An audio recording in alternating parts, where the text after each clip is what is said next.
it's time to sit back and relax with your favorite drink. And listen.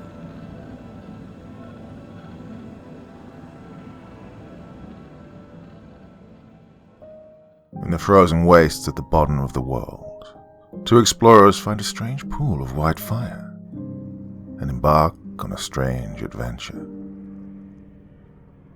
The Lake of Light by Jack Williamson. The roar of the motor rang loud in the frosty air above a desert of ice. The sky above was a deep purple blue.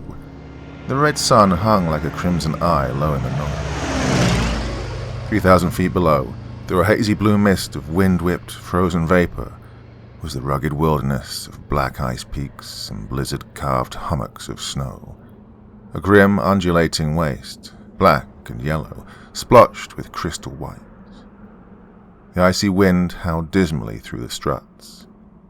We were flying above the weird ice mountains of the Enderby quadrant of Antarctica. This was a perilous flight across the blizzard-whipped bottom of the world.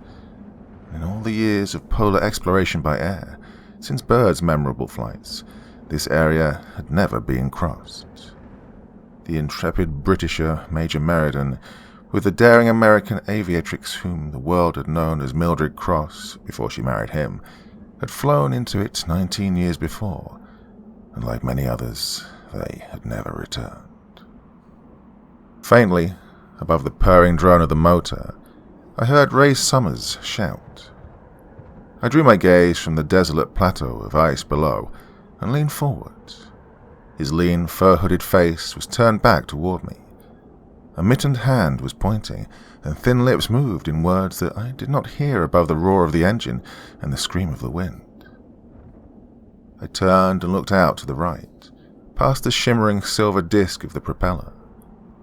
Under the blue haze of ice crystals in the air, the ice lay away in a vast undulating plain of black and yellow, broken with splotches of prismatic whiteness, lying away in frozen desolation to the rim of the cold violet sky.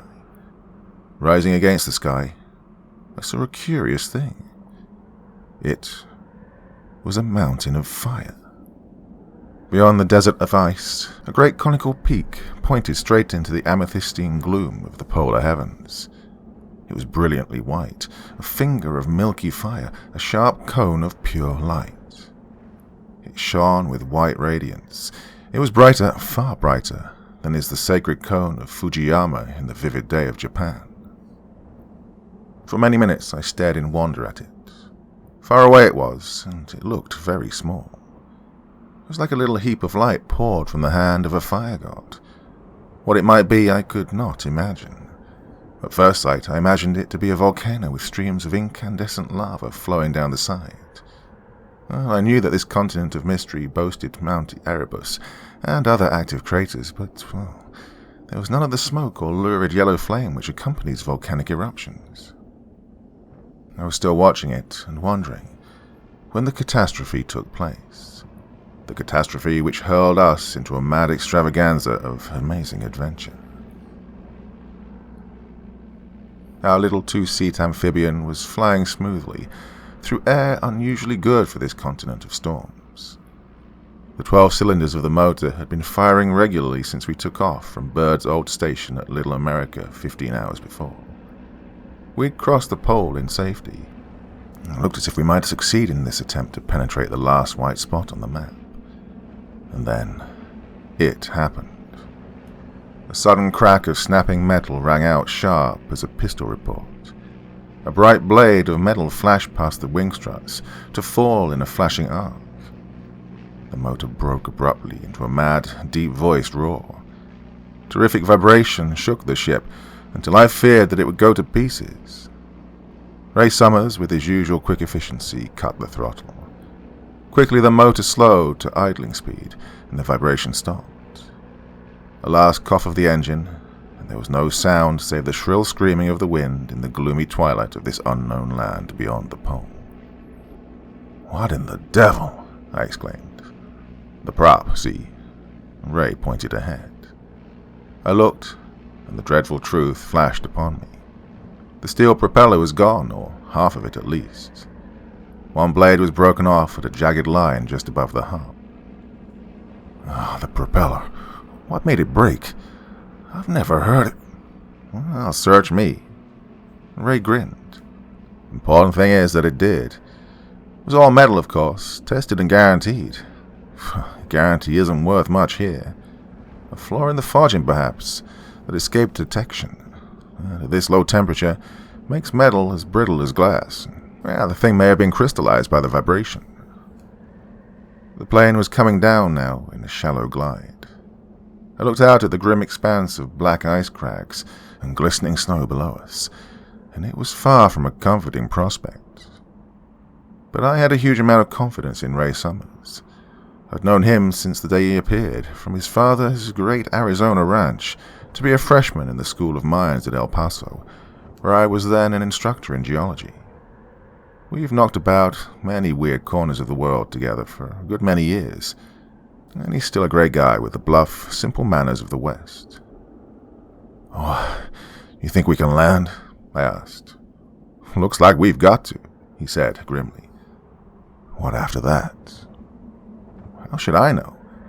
We haven't the sledge, tent, furs, food and fuel for the primers to last a week. Well, there's the rifle, but must be 1,000 miles to anything to shoot. Well, we can do our best." We should have had an extra prop."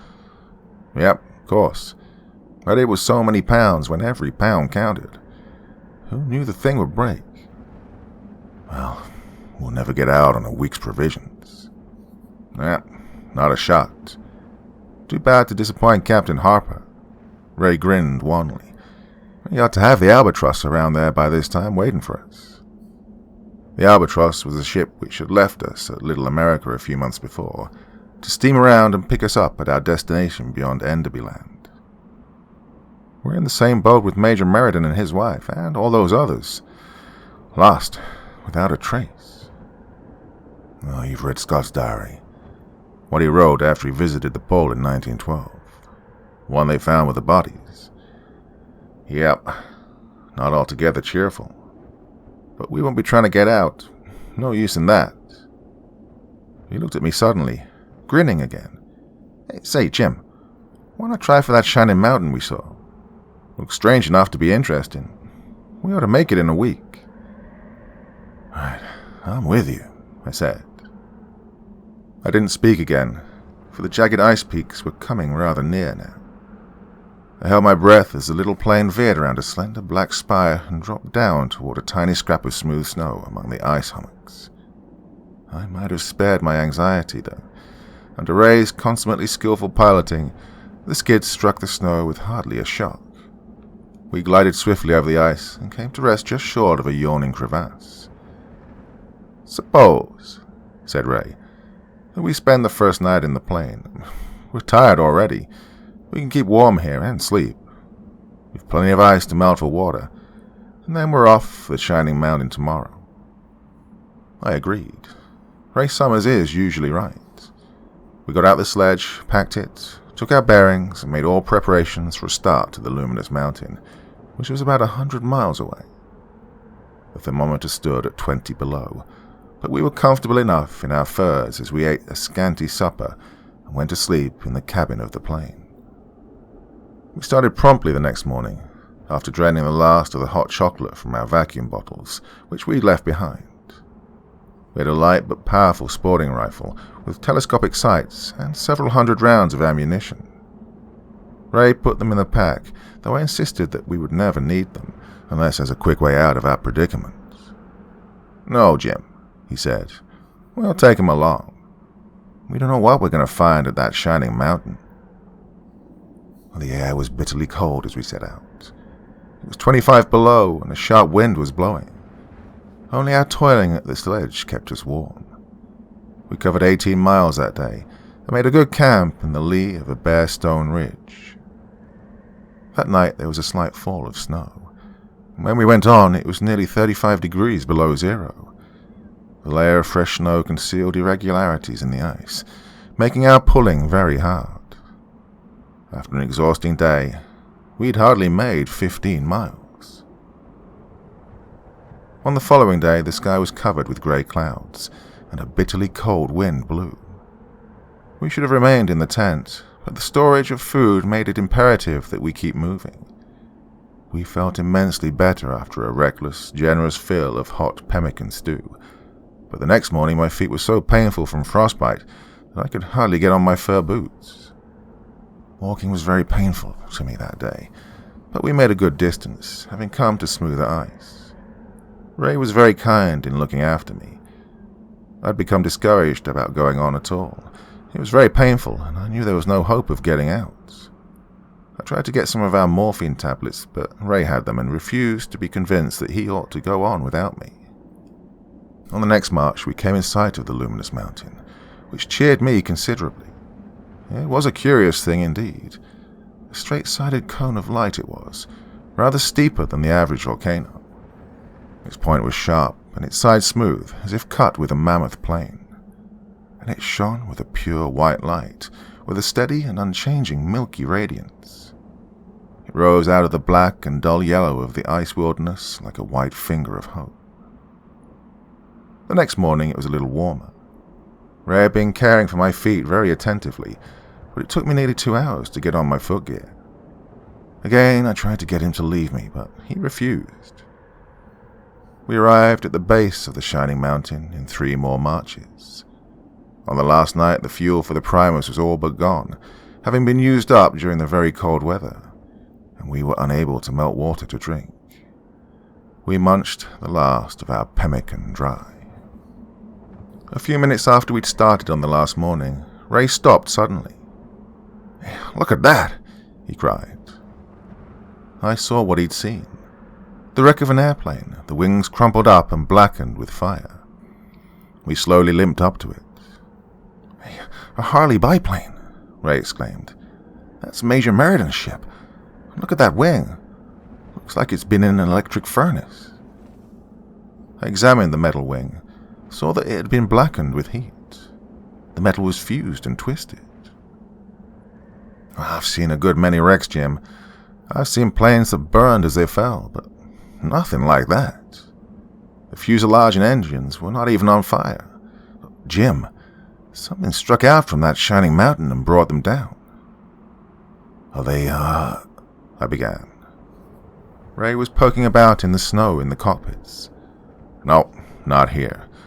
Probably would have been better for them if they'd been killed in the plane. Quick and merciful."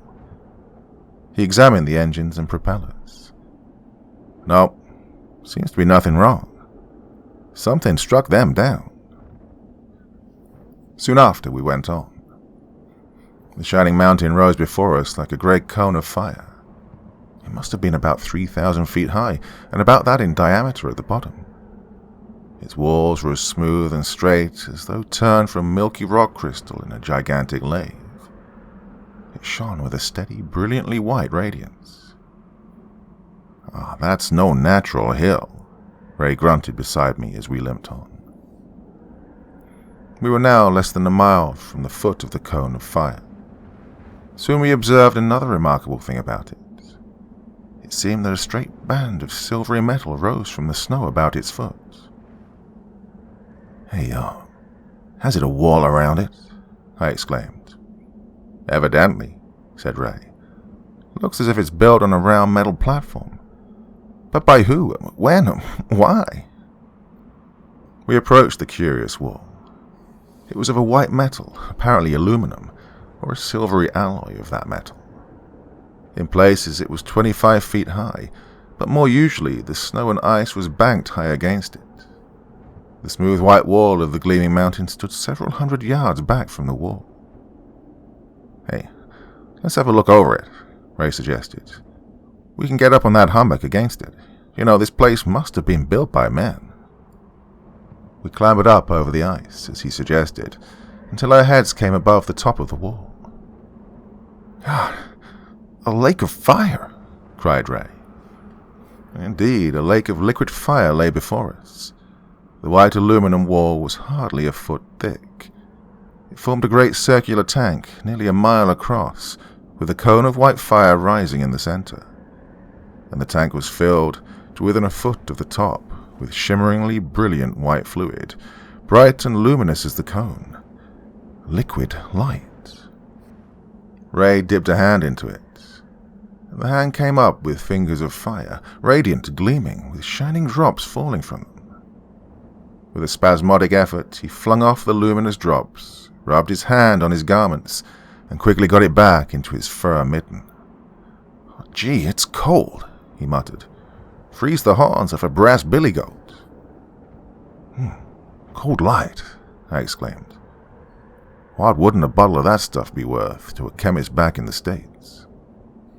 "Hey, that comb must be a factory to make the stuff," Ray suggested, hugging his hand. "They might pump the liquid up to the top, then let it trickle down over the sides. That'd explain why the cone is so bright. The stuff might absorb sunlight, like barium sulfide. It could be a chemical action in the air, under the actinic rays." "Well, if someone's making cold light, where do they use it?" "I'd like to find out and ask him for a hot meal," Ray said, grinning. "It's too cold to live on top of the ground around here. They must run it down in a cave." "Right. Then let's find the entrance." "You know, it's possible we won't be welcome. This mountain of light may be connected with the vanishing of all the aviators. We'd better take along the rifle." Part 2. We set off around just outside the white metal wall. The snow and ice was irregularly banked against it, but the wall itself was smooth and unbroken. We'd limped along for some 2 miles now, more than halfway around the amazing lake of light, and I'd begun to doubt that we'd find anything. Then we came to a square metal tower, 10 feet on one side, that rose just outside the silvery wall, to a level with its top. The ice was low here, and the tower rose 20 feet above its unequal surface. We found metal flanges riveted to its side, like the steps of a ladder. They were most inconveniently placed, though, nearly 4 feet apart, but we were able to climb them and look down the shaft. It was a straight-sided pit, evidently some hundreds of feet deep. We could see a tiny square of light at the bottom, very far away. The flanges ran down the side, forming the rungs of a ladder that gave access to whatever lay at the bottom. Without hesitation, Ray climbed over the side and started down. I followed him, feeling a great relief in getting out of the freezing wind. Ray had the rifle and ammunition strapped to his back, along with a few other articles, and I had a small pack. We'd abandoned the sledge, with the useless stove and most of our instruments, and our food was all gone now. Again, the metal flanges were fully 4 feet apart, and it wasn't easy to scramble down from one to another. Certainly not easy for one who was cold, hungry, thirsty, worn out with a week of exhausting marches, and suffering the torture of frozen feet. "You know, this thing was not built by men," Ray observed. "Not built by men? What do you mean?" "Men would have put the steps closer together, Jim. I'm afraid we're up against something, well, that we're not used to." "Well, if men didn't build this, what did?" I was astounded. "Well, search me. This continent has been cut off from the rest of the world for geologic ages. Such life as has been found here is not common to the rest of the earth. It's not impossible that some form of life, isolated here, has developed intelligence and acquired the power to erect that cone of light, and to burn the wing off a metal airplane." My thoughts whirled madly as we slowly clambered down the shaft. It must have taken us an hour to reach the bottom.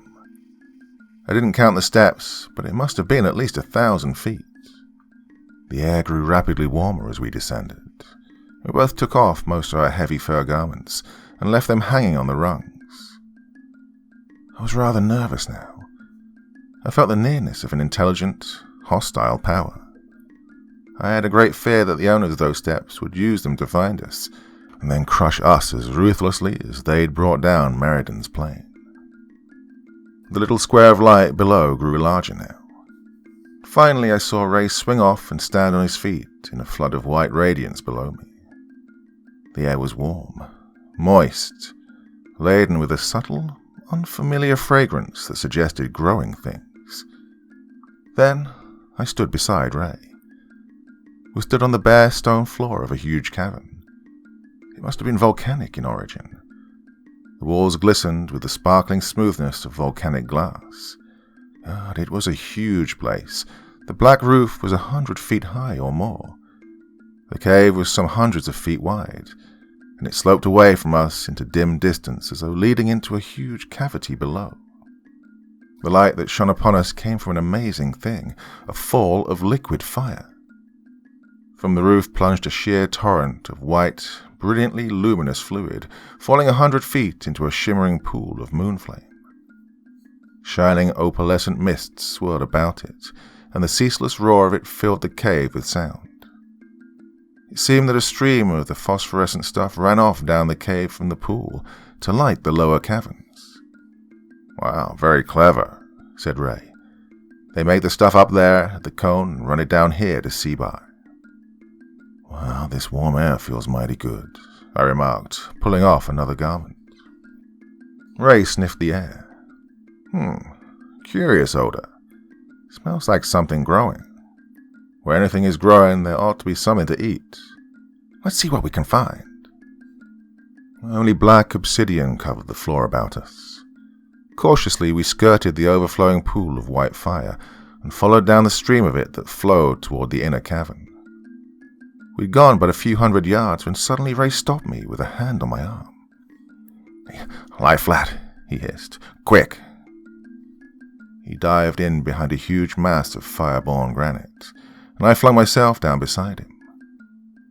"Something's coming up the trail by the Shannon River, and it isn't a man. It's between us and the light. We should be able to see it." Soon I heard a curious scraping sound and a little tinkle of metal.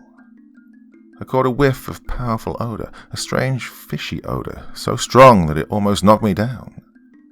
The thing that made the scraping and the tinkle and the smell came into view then, and the sight of it sickened me with horror. It was far larger than a man. Its body was heavy as a horse's, but nearer the ground. In form, it suggested a huge crab, though it wasn't very much like any crustacean I'd ever seen. It was mostly red in color and covered with a huge scarlet shell. It had 5 pairs of limbs. The 2 forward pairs had pincers, seemingly used as hands, and it scraped along on the other 3 pairs. Yard-long antennae, slender and luminously green, wavered above a grotesque head. The many facets of compound eyes stood on the end of foot-long stalks. This amazing crab-like thing wore a metal harness. Bands of silvery aluminum were fastened about its shell, with little cases of white metal dangling from them. In one of its uplifted claws, it carried what seemed to be an aluminum bar, 2 feet long and about an inch thick. It scraped lumberingly past, between us and the racing stream of white fire. It passed less than a dozen feet from us. The curious fishy smell of it was overpowering and disgusting. The sweat of horror chilled my limbs. This monster emanated power, sinister, malevolent power, an intelligent power, alien and hostile to man. I trembled with fear that it would see us, but it just scrambled grotesquely on. When it was 20 yards past, Ray picked up a block of black lava that lay between his hand and hurled it silently and swiftly. It crashed splinteringly on the rocks far beyond the creature, on the other side of the stream of light. In fascination, I watched the monster as it paused, as if astonished. The glittering compound eyes twisted about on their stalks, and the long shining green tentacles wavered questioningly. Then the knobbled limbs snapped the white metal tube to a level position. A metallic click came from it. An array of red light, vivid and intense, burst from the tube. It flashed across the river of fire, and with a dull, thudding burst, it struck the rocks where the stone had fallen. It must have been a ray of concentrated heat. The rocks beneath it flashed into sudden incandescence, splintered and cracked, flowing in molten streams. In a moment, the intensely brilliant ruby ray flashed off.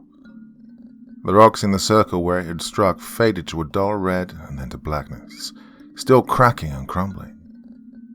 To my intense relief, the monstrous crab lumbered on. "That," Ray whispered, "is what got Major Meriden's airplane wing." When we could hear its scraping progress no longer, we climbed up from behind our boulder and continued cautiously down the cavern, beside the rushing, luminous river. In half a mile we came to a bend. Rounding it, we gazed upon a remarkable sight. We looked into a huge cavity in the heart of the earth. A vast underground plain lay before us, with the black lava of the roof arching above it. It must have been miles across, though we had no way to measure it, and it stretched down into dim, hazy distance. Its level was hundreds of feet below us. At our feet, the glistening river of fire plunged down again into a magnificent, flaming fall. Below, its luminous liquid was spread out into rivers and lakes and canals over all the vast plain. The channels ran through an amazing jungle. It was a forest of fungus, of mushroom things with great fleshy stalks and spreading circular tops. But they were not the sickly white and yellow of ordinary mushrooms. Rather, they were of brilliant colors: bright green, flaming scarlet, gold, and purple blue. Huge, brilliant yellow stalks, fringed with crimson and black, lifted mauve tops 30 feet or more. It was a veritable forest of flame-bright fungus. In the center of this weirdly forested subterranean plain was a great lake filled not with flaming liquid but with dark crystal water. And on the bottom of that lake, clearly visible from the elevation upon which we stood, was a city. A city below the water. The buildings were upright cylinders in groups of 2 or 3, of dozens or even hundreds. For miles, the bottom of the great lake was covered with them.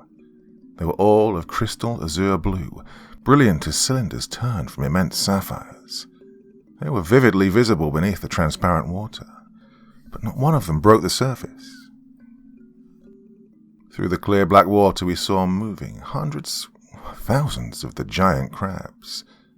They crawled over the hard, pebbled bottom of the lake, or swam between the crystal cylinders of the city. They were as huge as the one we'd seen, with red shells, great ominous-looking stalked eyes, luminous green tentacular antennae, and knobbed claws on forelimbs. "Well, looks like we've run into something to write home about," Ray muttered in amazement. "A whole city of them, a whole world. No wonder they could build that cone mountain for a lighting plant." "Well, when they got to knocking down airplanes with that heat ray," he speculated, "they were probably surprised to find that other animals had developed intelligence." You suppose those mushroom things are good to eat?" "Well, we can try and see. If the crabs don't get us first with a heat ray, I'm hungry enough to try anything." Again we cautiously advanced. The river of light fell over a sheer precipice, but we found a metal ladder spiked to the rock, with rungs as inconveniently far apart as those in the shaft. It was 500 feet, I suppose, to the bottom. It took us many minutes to descend. At last we stepped off into a rocky little clearing. The forest of brilliant mushrooms rose about us, great fleshy stalks of gold and graceful fringes of black and scarlet about them, with flattened heads of purple. We started eagerly across toward the fungoid forest. I had visions of tearing off great pieces of soft golden flesh and filling my aching stomach with it. And we were stopped by a sharp, poignantly eager human cry. A human being, a girl, darted from among the mushroom stalks and ran across to us. Sobbing out great incoherent cries, she dropped at Ray's feet, wrapped her arms about his knees and clung to him, while her slender body was racked with sobbing cries. Well, my first impression was that she was very beautiful, and that impression I was never called upon to revise. About her lithe young body, she had the merest scrap of some curious green fabric, ample in the warm air of the great cavern. Luxuriant brown hair fell loose about her white shoulders. She was not quite 20 years old, I supposed. Her body was superbly formed, with the graceful curves and the free, smooth movements of a wild thing. Ray stood motionless for a moment, as thunderstruck as I was, while the sobbing girl clung to his knees. Then the astonishment on his face gave place to pity.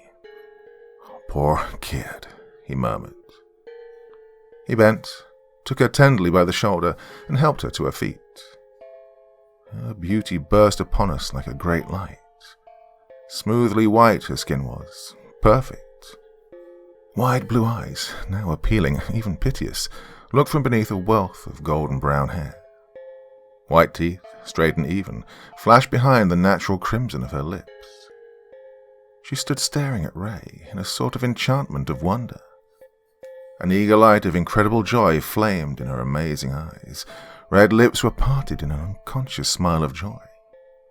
She looked like the troubled princess in the fairy tale when the prince of her dreams appeared in the flesh.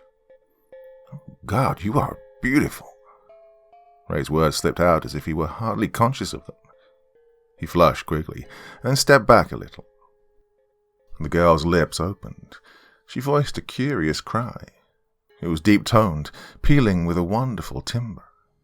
A happy burst of sound, like a baby would make, but strong, ringing, musically golden, and pathetically eager, pitifully glad, so much so that it brought tears to my eyes, cynical old man that I am. Well, I saw Ray wipe his eyes, too. "Can you talk?" Ray put the question in a clear, deliberate voice, with great kindness ringing in it. "Talk." The chiming golden voice was slow, uncertain. "Talk, yes, I talked with Mother, but for long I've had no need to talk." "Where is your mother?" Ray's voice was gentle. "She's gone. She was here when I was little." The clear silvery voice was more certain now. "Once when I was almost as big as she was still, she was cold. She didn't move when I called her. The things took her away. She was dead. She told me sometime that she would be dead." Bright tears came in those wide blue eyes, trickled down over the perfect face. A pathetic catch was in the deliberate, halting voice. I turned away and Ray put a handkerchief to his face.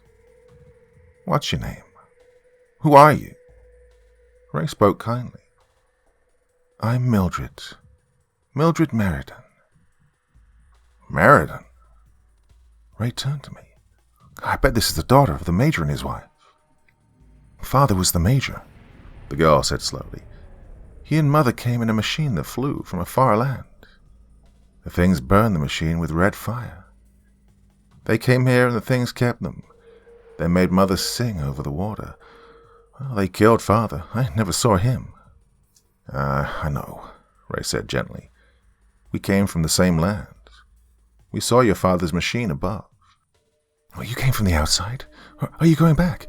Oh, take me with you. Take me." Piteous pleading was in her voice. "It's so lonely since the things took Mother away. Mother told me that sometime men would come and take me away to see the people and the outside that she told me of. Please, take me." "Oh, don't worry. You're coming along whenever we leave, if we can get out." "I'm so glad. Oh, you're very good." And impulsively she threw her arms around Ray's neck. Gently he disengaged himself, flushing a little. I noticed, however, that he didn't seem particularly displeased. "But, well, can we get out?" "Mother and I tried. We could never get out. The things watch. They made me come to the water to sing when the great bell rings." "Hey, are these things good to eat?" I motioned to the brilliant fungal forest. I began to fear that Ray would never get to this very important topic. Her blue eyes regarded me. "Eat? Oh, you're hungry. Come, I have food." Like a child, she grasped Ray's hand, pulled him toward the mushroom jungle. I followed, and we slipped in between the brilliant, golden, fleshy stalks. They rose to the tangle of bright feathery fringes above, huge and substantial as the trunks of trees. In a few minutes we came to a wide, shallow canal, metal-walled, through which a slow current of the opalescent, luminous liquid was flowing. We crossed this on a narrow metal footbridge and went on through the brilliant forest. Suddenly we emerged into a little clearing, with the black waters of the Great Lake visible beyond it, across a quarter-mile of rocky beach. In the middle of the open space rose 3 straight cylinders of azure crystal, side by side. Each must have been 20 feet in diameter and 40 feet high.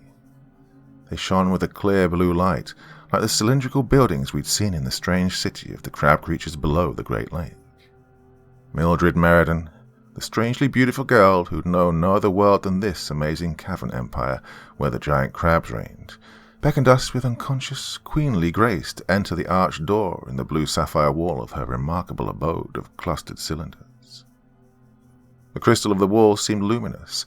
The lofty cylinders were filled with a liquid of azure radiance. The high round room we entered was strangely furnished.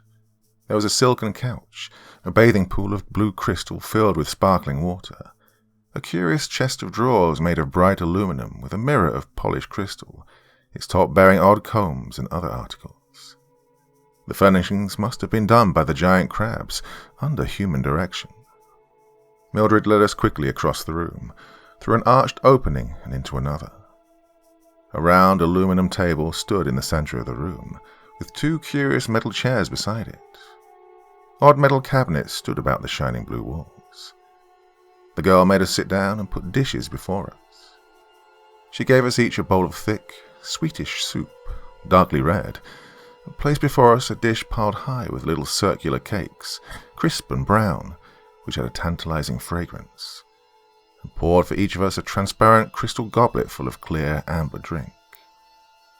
We ate with enthusiasm and abandon. "The things made this place for Father," the girl told us, as she watched us eat, attentively replenishing the red soup in the great blue crystal bowl, and the little cakes, and the fragrant amber drink.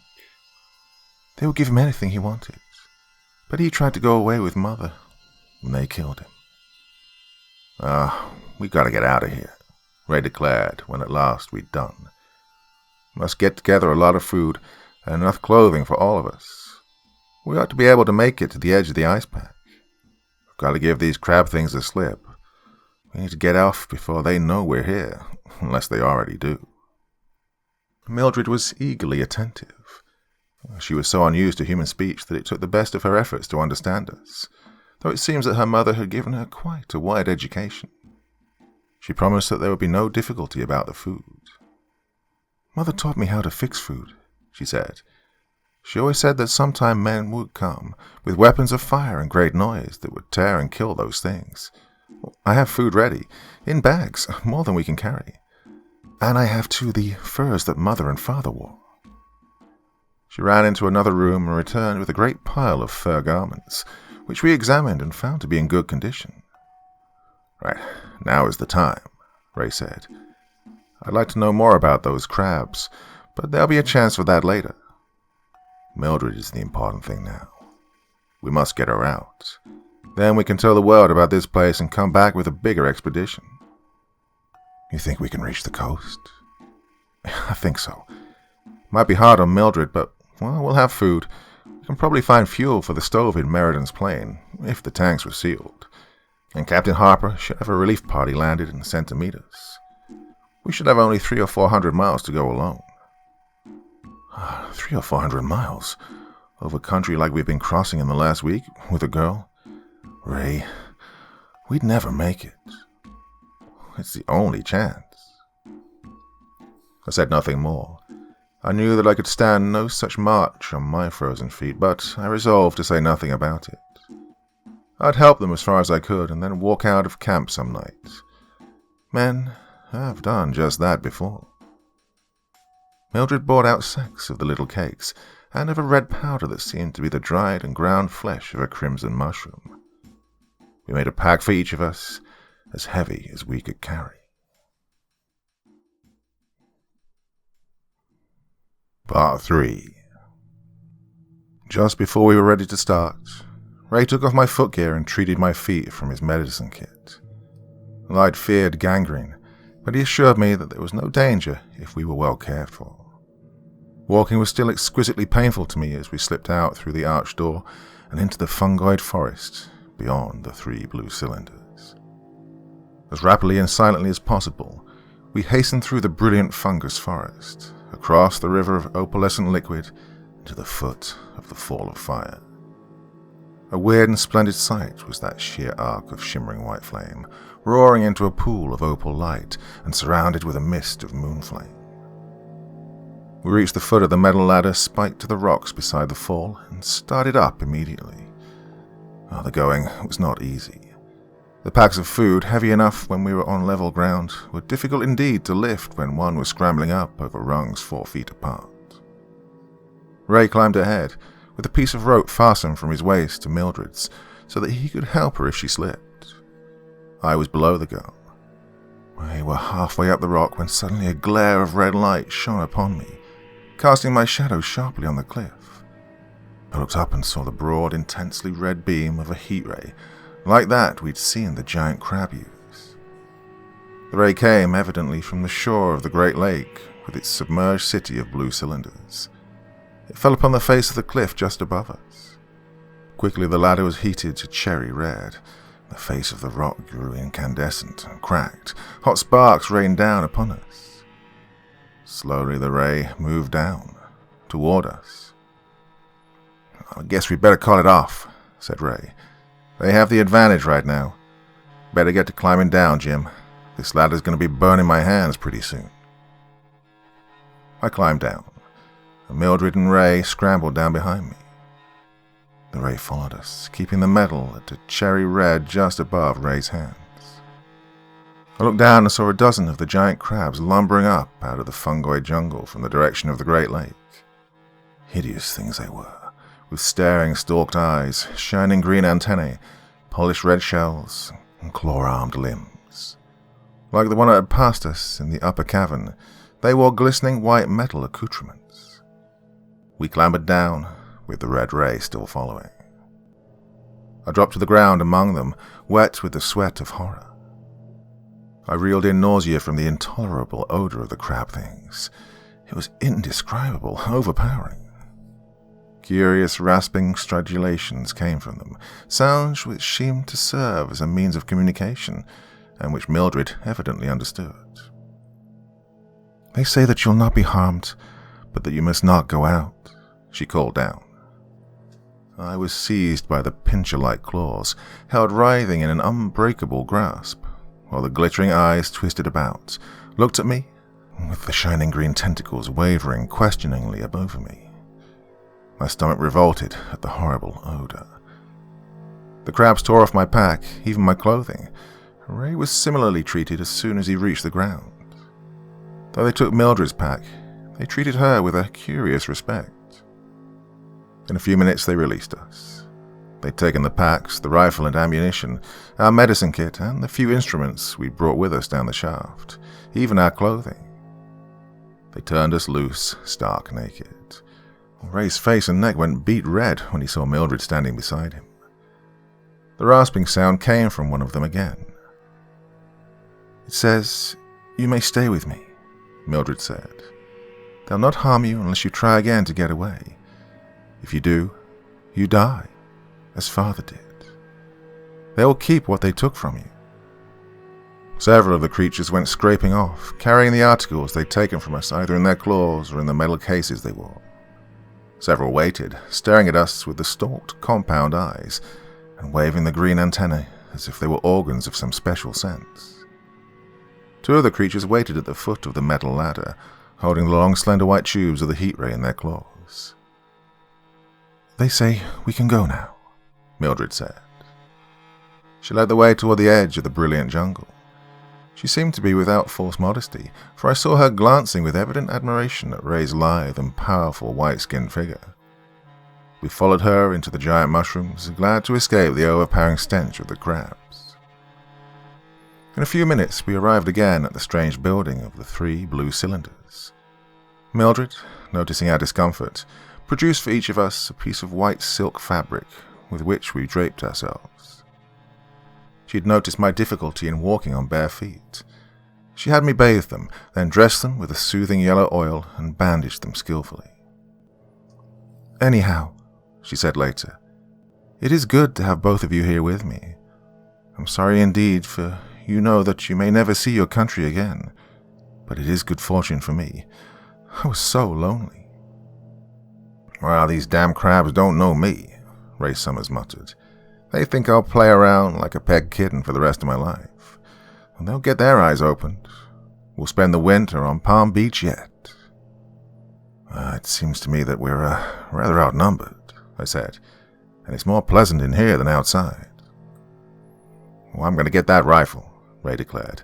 "Give these crabs a little respect for humanity." "Let's rest up a while first, anyhow," I urged. Presently Mildred noticed how tired we were.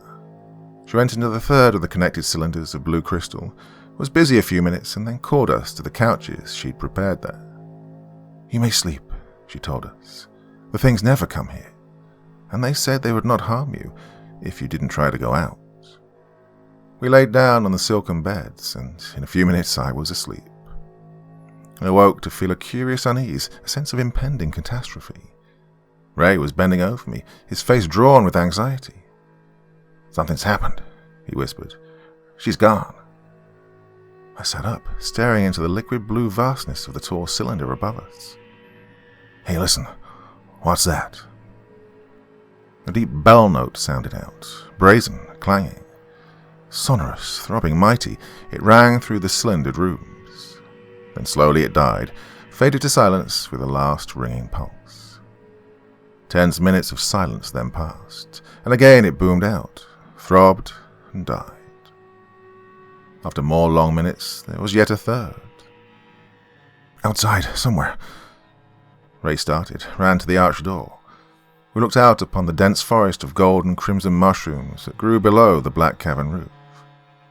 Before us, across a few hundred yards of bare rocky beach, was the edge of the crystal lake with the city of blue cylinders upon its floor.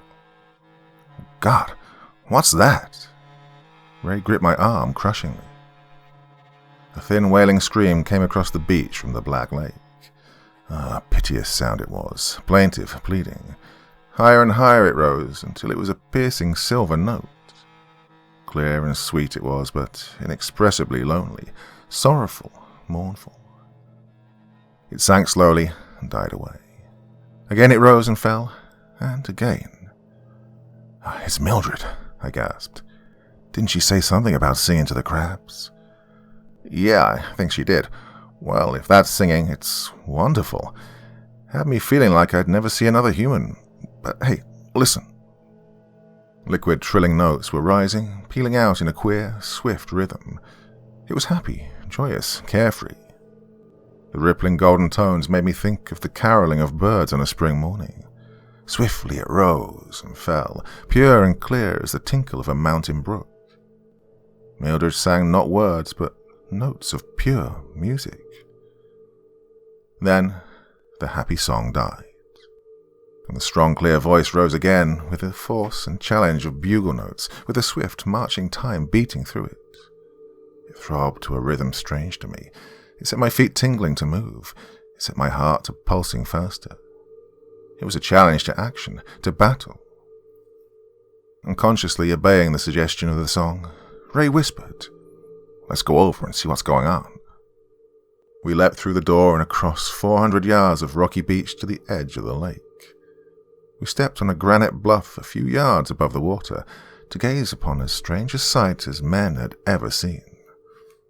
The black water lay before us, a transparent crystal sheet. On its rocky bottom we could see the innumerable clusters of upright azure cylinders that were the city of the crabs. The blue cylinders seemed to bend and waver in the water. A few hundred yards away from us, over the dark water, was Mildred. She stood on a slender azure cylinder that came just to the surface. Tall, slender, superbly graceful, with only the scant bodice of green silk and stuff about her, she looked like the statue of a goddess in white marble. Her head was thrown up, golden brown hair fell behind her shoulders, and the pure notes of her song rang over the water. Beyond her, all about her, were thousands upon thousands of the giant crabs swimming at the surface of the water. Their green antennae rose above the water, a curious forest of luminous tentacles, flexing, wavering. Green coils moved and swung in time to the strange rhythm of her song. And the last note died. Her white arms fell in a gesture of finality. The thousands of twisting green antennae vanished below the water, and the giant red crabs swam swiftly back to the tall blue cylinders of their submerged city.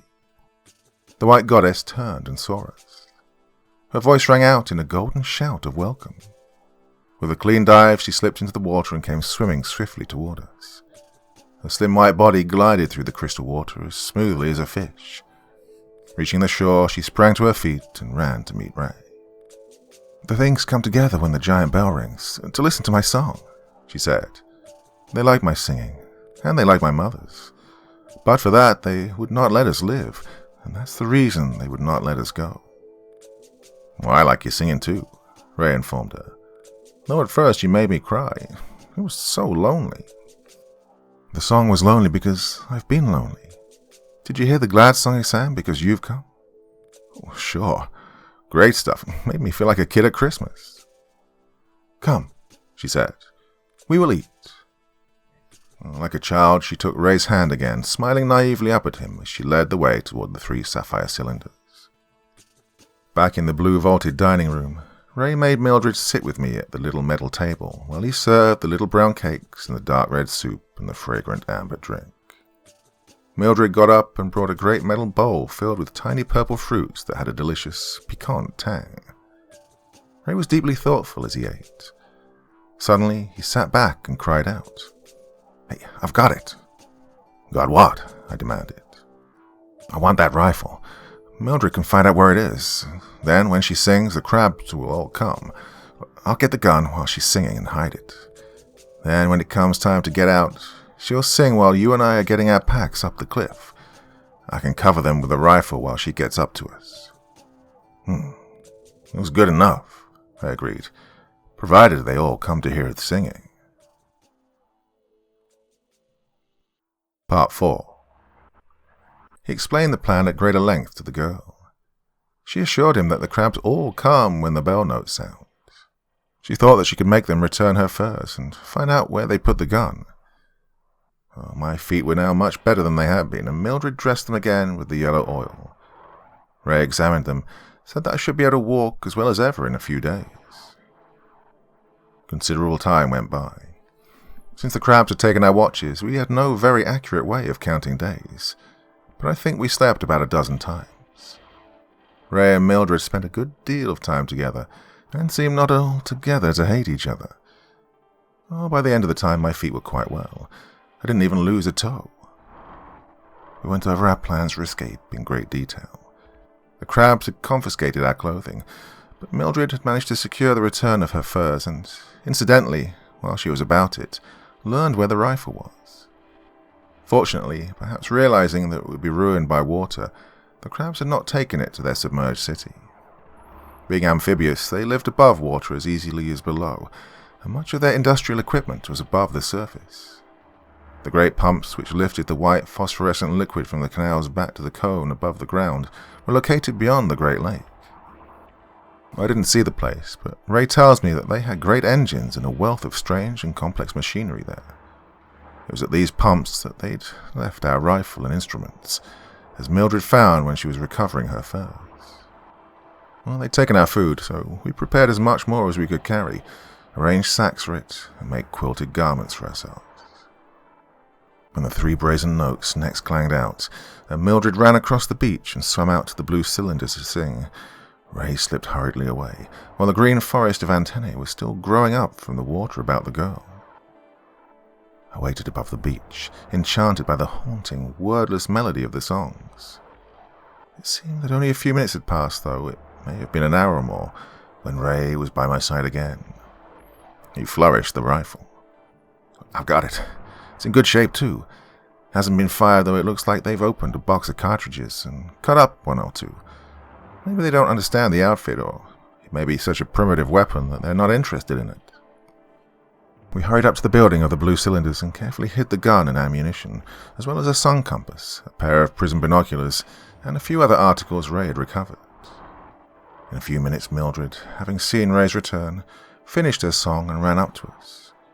We arranged our packs and waited the next call of the throbbing brazen gong to make the attempt for freedom. We slept twice again before the clang of the great gong. Ray and Mildred were always together. I couldn't see that they were at all impatient. Then the bell note came, the awful brazen vibration of it ringing on the black cavern roof. It came while we were eating, in the liquid turquoise radiance of the lofty cylinder. We sprang out. Ray gave his last directions to Mildred. Give us time to get to the top of the cliff by the shining fall, then swim ashore and run. They may not notice, and if they do, we'll give them a taste of lead. I wasn't very much surprised when he took the girl in his arms and put a burning kiss on her red lips. Well, she gasped, but her struggles subsided very quickly. She clung to him as he freed her. She paused a moment in the door before she ran down across the beach. A radiant light of joy was burning in her great blue eyes, even though tears were glistening there. Ray and I waited to give time for the giant crabs that guarded the ladder to get away. In about 10 more minutes, the second brazen gong sounded, and then presently the third. We gathered up the heavy packs of food. Ray took the rifle and I the binoculars, and we slipped out into the brilliant mushroom forest. I stepped confidently out of the jungle and into the clearing below the splendid opalescent fall of fire. I threw myself backward in trembling panic. A flaming crimson ray cut hissing into the towering mushrooms above my head.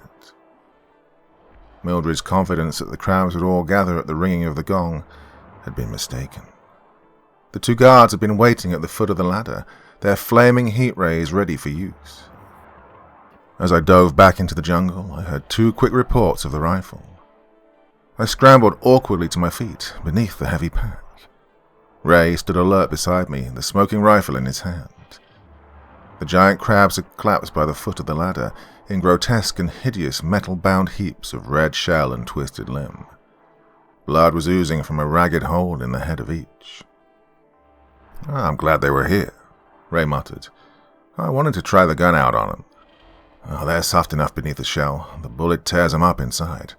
Now, let's get a move on. He sprang past the revolting carcasses, and I followed, holding my nose against their nauseating charnel house odor. We scrambled up the metal ladder. As we climbed, I could hear the haunting melody of Mildred's wordless song coming faint across the distance. Once I glanced back for a moment and glimpsed her tiny white figure above the black water, with the thousands of green antennae rising in a luminous forest about her. We reached the top of the cliff, where the opalescent river plunged down in the flaming fall. Ray chose convenient boulders for shelter, and quickly we flung ourselves flat. Ray replaced the fired cartridges in the rifle and leveled it across the rock before him. I unslung the binoculars and focused them. Watch them close, Ray muttered, and tell me when to shoot. The black lake lay below us, with the weird city of sapphire cylinders on its floor. I focused the glasses upon Mildred's white form. Soon she dived from the turquoise pedestal, swam swiftly ashore and vanished into the vivid fungus jungle. The wavering green antennae vanished below the water, and I watched the crabs swimming away. Some of them climbed out of the water and lumbered off in various directions. Within 15 minutes, the slender form of Mildred appeared at the foot of the ladder. She sprang over the dead crabs and scrambled nimbly up. Soon she was halfway up the face of the cliff, and there had been no sign of discovery. My hopes ran high. I was sweeping the whole plain with binoculars, while Ray peered through the telescopic sights of the rifle. Suddenly, I saw a giant crab pause as he lumbered along the edge of the black lake. He rose upright, his shining green antennae wavered. Then I saw him reaching with a knobbled claw for a slender silver tube slung to his harness. Quick! That one by the lake, to the right of that canal. I pointed quickly. Ray swung his gun about and aimed. A broad red beam flashed from the tube the thing carried and fell upon the cliff. The report of Ray's rifle rang thunderously in my ears. The red ray was snapped off abruptly, and the giant crab rolled over into the black water of the lake. Now 6 of the huge crabs were in sight. They all took alarm, probably having seen the flash of the red ray. They raised grotesque heads, twisted stalked eyes, and waved green antennae. Some of them began to raise the metal tubes of their heat rays. "Let's get all of them that are in sight," Ray muttered, and he began firing regularly with deliberate precision. A few times he had to take 2 shots, but ordinarily one was enough to bring down a giant crab in a writhing red mass. 3 times a red ray flashed out, once at the girl clambering up the ladder, twice at our position above the precipice. But the intense odor of the ray announced its source, and Ray stopped each before it could be focused enough to do damage. I looked over at Mildred and saw that she was still climbing bravely, a little over 100 feet below. Then the great red crabs began to climb out of the water, heat ray tubes grasped in their claws. Ray fired as fast as he could load and aim. Still, he shot with deliberate care, and almost every shot was effective. Intense ruby red rays flashed up from the lake shore.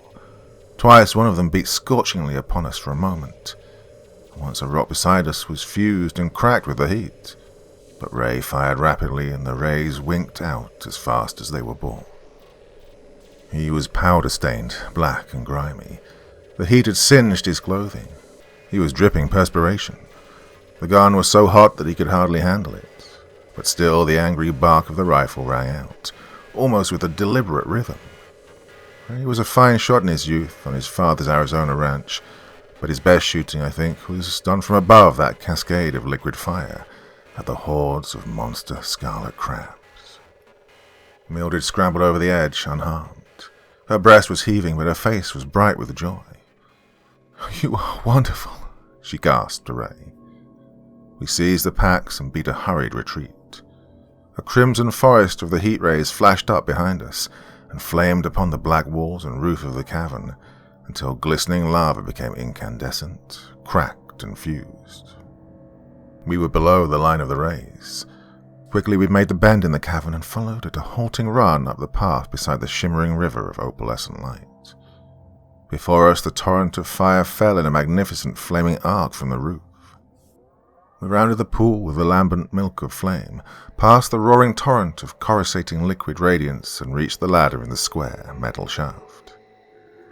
"If we can get to the top before they can get up here, we're safe," Ray said. "If we don't, this shaft will be a chimney of fire." In the haste of desperation, we attacked the 1,000-foot climb. I went first, Mildred below me, and Ray with the rifle in the rear. Our heavy packs were a terrible impediment, but we dared not attempt to go on without them. The metal rungs were 4 feet apart, and it was no easy task to scramble from one to the next, again and again, for hundreds of times. It must have taken us an hour to make it. We should have been caught long before we reached the top, but the giant crabs were slow in their lumbering movements. Despite their evident intelligence, they seemed to lack anything like our railways and automobiles. The cold grey light of the polar sky came about us. A dull, purple-blue square grew larger above. I clambered over the last rung, flung myself across the top of the metal shaft. Looking down at the tiny fleck of white light so far below, I saw a bit of red move in it. "A crab!" I shouted. "Hurry!" Mildred was just below me. I took her pack and helped her over the edge. And just then red flame flared up the shaft. We reached over, seized Ray's arms, and fairly jerked him out of the ruby ray. The bitterly cold wind struck our hot, perspiring bodies as we scrambled down the rungs outside the square metal shaft. Mildred shivered in her thin attire. "Out of the frying pan and into the icebox," Ray jested grimly as we dropped to the frozen plain. Quickly we tore open our packs. Ray and I snatched out clothing and wrapped up the trembling girl. In a few minutes we had her snugly dressed in the fur garments that had been Major Meriden's. Then we got into the quilted garments we'd made for ourselves. The intensely red heat beam still flared up the shaft. Roy looked at it in satisfaction.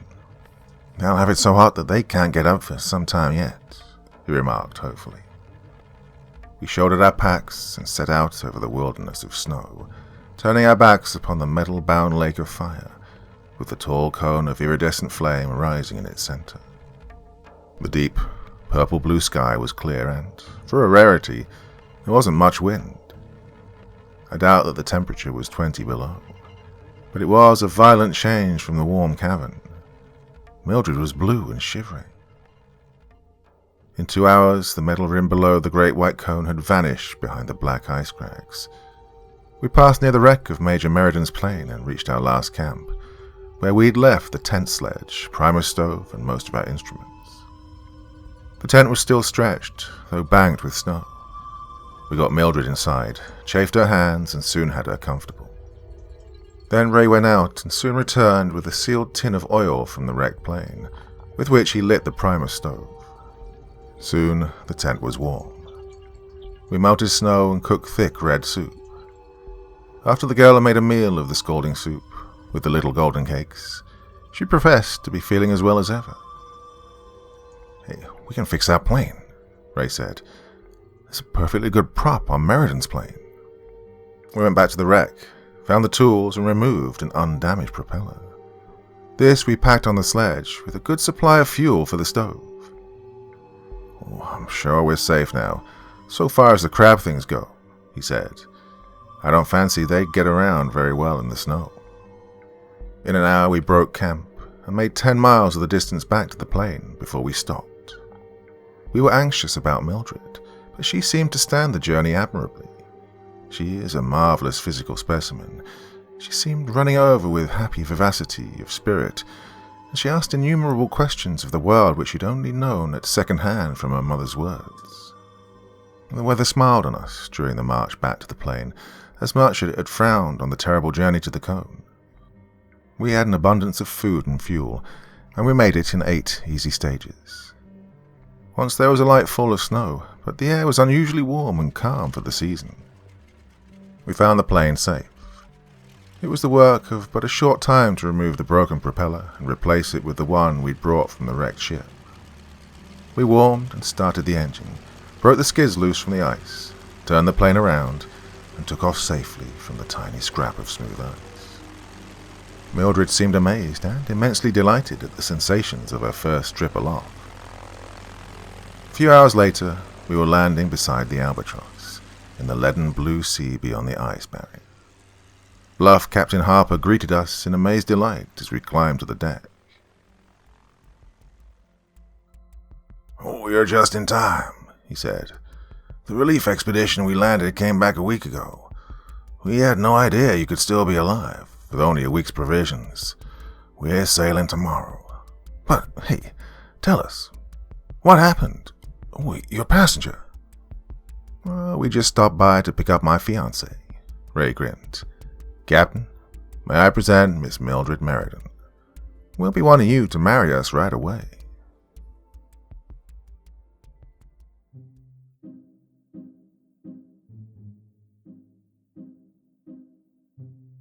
So, I don't know about you, but I think I'm back on form with that one. Been a bit off for a couple of weeks, to be honest, and with good reason. Good friend from my teenage years sadly passed away from cancer recently, and it's probably hit me more than I would care to admit. Gives you that feeling of mortality, really kind of hit you in the stomach. Went too early, but hey, some of us do. So some of us who make the journey into your 40s, don't take it for granted. You never know when it's going to end. But anyway, a bit too morbid for you all this evening. Hope you enjoyed that one. The stories down in the Antarctic always seem to do well, and that was a real joy to read. So, yeah, that's it for this evening. What day is it? I'll be back again soon. I don't even know what day it is anyway.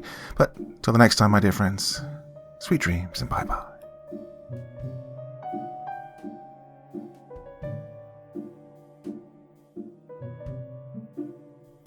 Thank you so much for taking the time to listen to this story today. Really means a lot to me and to the author of the story, of course.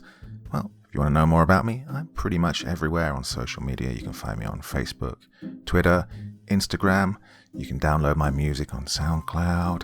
I've got a Patreon if you feel like. Throw me $1 or $2. Very much appreciated.